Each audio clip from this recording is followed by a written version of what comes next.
We kick off this episode of reDefine with Kevin Kubota announcing the end of an era. Ranked as one of the top 10 wedding photographers in the world by American Photo magazine, Kevin explains why he's leaving weddings and what he's planning to do next. We caught up with him at the Mirage in Las Vegas, and I asked him how he went from editing photographs in his garage to being the CEO of Kubota Photo Design, pretty much by the seat of his pants. And you think you might want to speak at a photography convention someday? Listen in as Kevin recounts his first big presentation and how it ended with him passing out and hitting the floor. True story.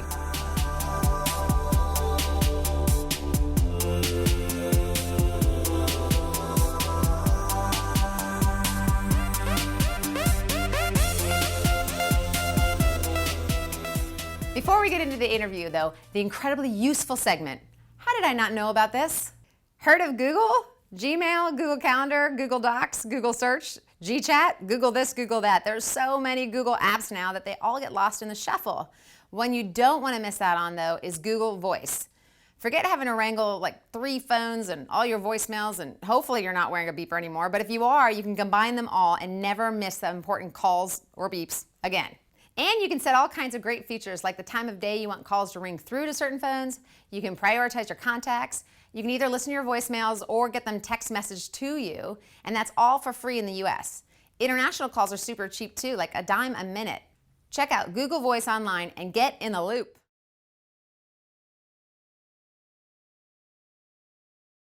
I've been doing weddings for 20 years, something like that. Weddings. How many weddings have you shot? Guess. Jeez. I used to do 40 to 45 a year for 18 years. Oh, but Jesus. So I can't do the math on that. Yeah, it's like more than 10. More than 10. Okay. So, you know, I mean, there's a lot of photographers doing a lot, but I haven't officially announced, but I retired from shooting weddings. Oh, congratulations. So you're the first to hear it, and the rest of the world here. Wow. And it really, you know, it sort of came from a culmination of a lot of different things happening and my ability to be shooting the projects and realizing the value of what I was personally doing. Like what? I am focusing on Lighting Notebook, which is all about the various things. Actually, I'm kind of going back to what I used to do, which is a lot more commercial photography and fashion, and bringing all those things that I used to love to do and kind of finding new ways to do that again and reinventing myself. Why? And reinventing Why? all that. Because I miss it. What do you miss? I miss being able to guide my own projects, to pick what I want to do rather than shooting weddings and things for other people. So for weddings, it feels more like you get the directive, and here you have creative control. Yeah, and also one of the things that I really want to work on now is doing photography jobs for charity rather than for pay. So tell us about the charity event that you have every year with families. Family Photos in the Park? Yes. Yeah, that's awesome. We've been doing it for 10 years. It's coming on our 11th year.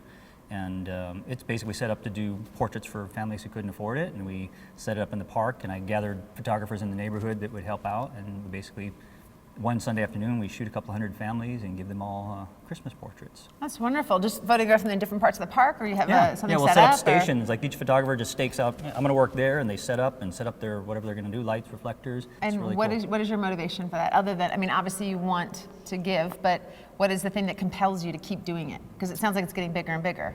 The thing that compels me to keep doing it really is just the feedback from the families. You know, when people come in, they have families with 5 or 10 kids sometimes they're adopted. Like one of my favorite families that comes in is this elder couple, and they have, I think, 11 adopted kids, all of them with disabilities. Wow. And they come in every year, and the first time they came in there, we've never had a family portrait, we could never afford a family portrait, and we look forward to this event every year. Yeah. And they come back every year, and they always will, you know, they'll stand and wait for me to take their picture instead of going to the other photographers. And you know, I have so many little stories about people. In fact, one of the last event we shot, there was a little girl, and she has this really, really rare, I think it's like 1 in 50 in the whole world disease, where she doesn't have Down syndrome, but she can't talk. So it seems like she does, because she'll just get really frustrated. Right. And so her mom brought her, and they sat there, and I got out my camera, you know, big long lens here, and I'm trying to take pictures, and she's just hiding into her mom's chest. And so I finally just realized this is probably very scary for her, you know. So I just put the camera down and walked over to her and started talking to her, and she turns around and she leans over and she just gives me a hug, and she just sat there hugging me for like 2 minutes. Yeah. And I just couldn't let go of her. And then it just was like this light bulb in my head that I was letting my camera get in the way of being a good photographer. Yeah. And then the ironic thing was that I saved, somebody took a picture of her hugging me and gave that to me. And so I saved, that's on my office wall, taped up on my wall, because it just was such a great moment for me. Like you can't pay for that feeling. Like you can't pay for that. You can't. Appreciate You are involved in like a million lines of business. Tell us all the things that you do. Kubota Photography. Okay, you're Kubota Photography. You're a photographer. Then there's a Suka book, which Suka book. is the coffee table style printed books Yes. for photographers, Yes. for product photographers. Red Boot Design, Kubota Image Tools, Kubota Image software, Tools, yep. workshops, training. So I'm going to send images into a magazine, and I was like freaked out, you know. So you got the 5 images, went online, filled out the form, you know, hit send, and then like, they're never going to contact me. And I thought nothing's going to happen, you know. So I just put it out of my mind, blocked it, and Right. like, and 2 days later, the editor emails me back, said, "Oh, we got your submission, we loved it. We want to put you on the cover of our next magazine." Wow. What magazine? That was Studio Photography and Design, which is Oh yeah, that's a big one.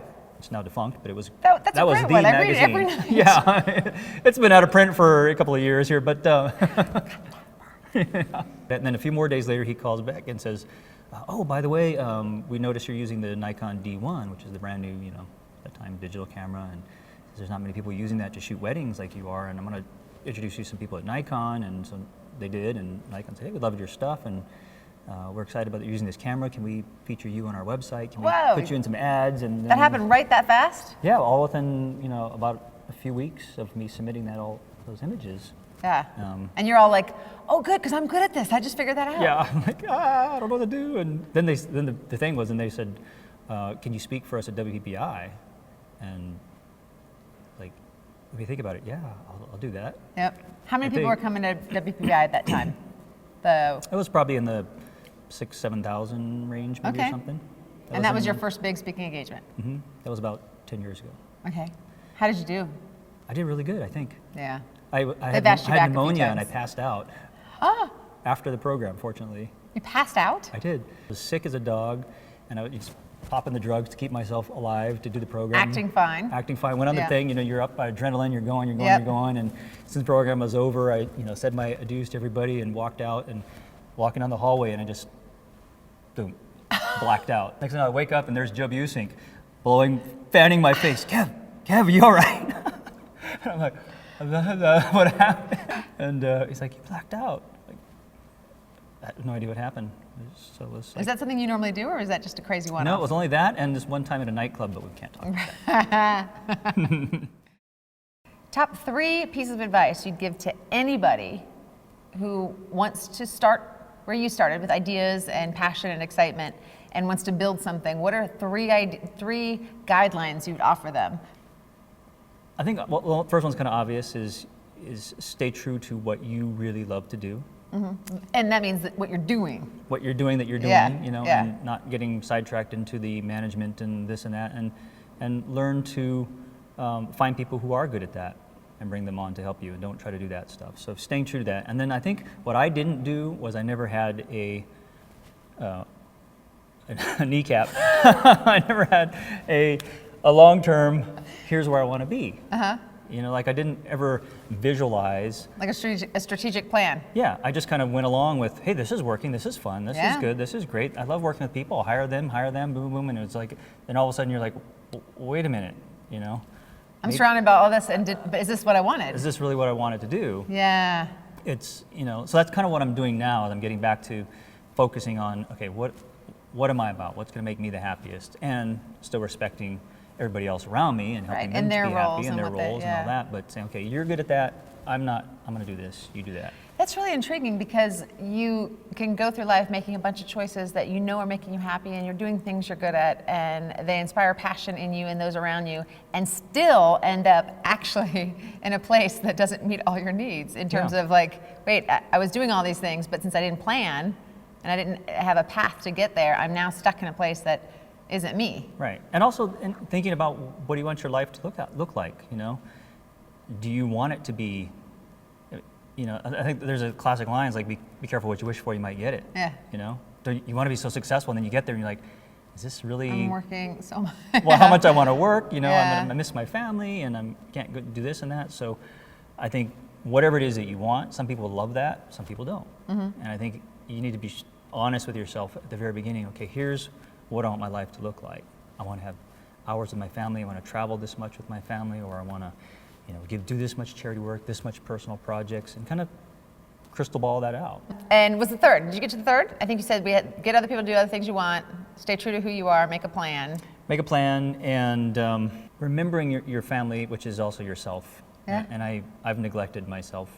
I don't think I've neglected my family. I feel very fortunate that I've been able to spend a lot of time with my family and my kids and watch them do things. But I've neglected personal things that I love to do. You know, to be able to work.